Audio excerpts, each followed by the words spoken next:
Some of you may have seen it on the internet, may have seen it on some of my other content pieces where I do sheet pan burgers. And they're really a great way to serve a lot of people. They're all done at the same time, and they're super juicy because the sheet pan catches all the juice and keeps it in there. So last week I also did what's called a bun taco, which came from a fast food place out here, and it was on the menu years ago. It's not on the menu anymore, but the hipsters have discovered it. So it's called a bun taco. So what I'm doing here, I'm gonna do some bun taco slider.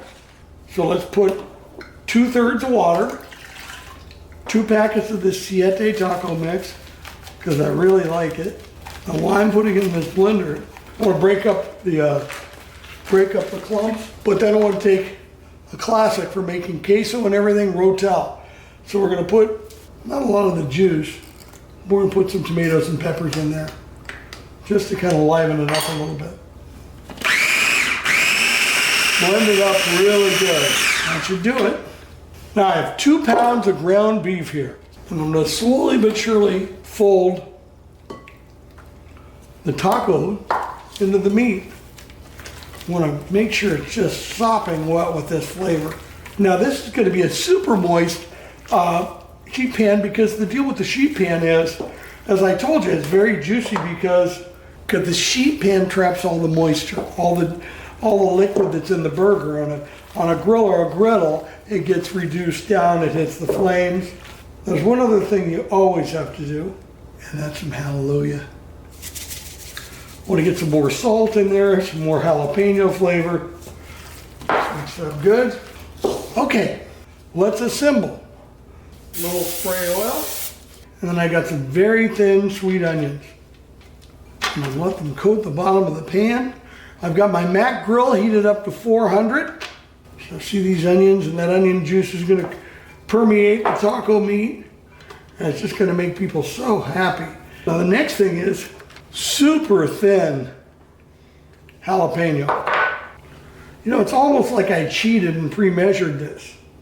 Now let's load the hamburger meat in there. I want to get it as evenly as possible in here.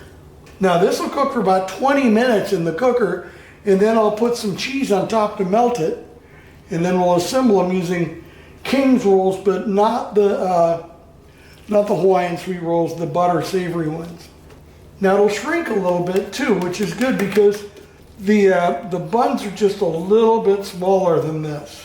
But I think by the time the burgers shrink, a half pan should be brilliant. Now, a little dusting of hallelujah. Just a little bit.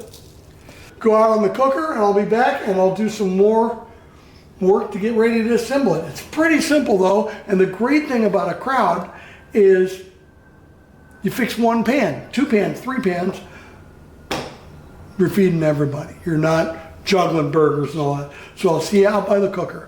Let's put it on the Mac. It's at 400 degrees. We think it's about 20 minutes. We're going to check it in 15. Good night, bun taco sliders. Okay, a little tricky. It's kind of full. Let's cheese this bad boy up. It's about 5 minutes. Melt her up. We'll bring them in. Okay. Ooh, this is going to be delicate and hot. Okie dokie, here we go. Let's make something before we assemble them. Let's take some mayonnaise. Now we're going to call this a salsa aioli, because I'm going to bust everybody that says aioli. It's usually mayonnaise anyway. So see all this mayonnaise? And we're going to use mayonnaise on the other side too, but a little different kind. It's just some taco sauce.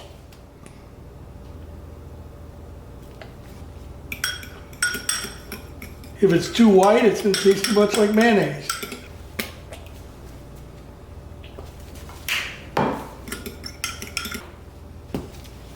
Always room for hallelujah. Oh yes, oh yes. Perfect. Wow, it's almost like I planned it this way. These are going to be messy. I like messy.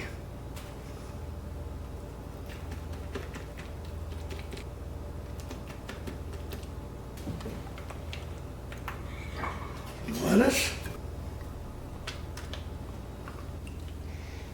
Ooh. Oh yes, I'm very happy. Now tomatoes, straight out of Little Louie's garden.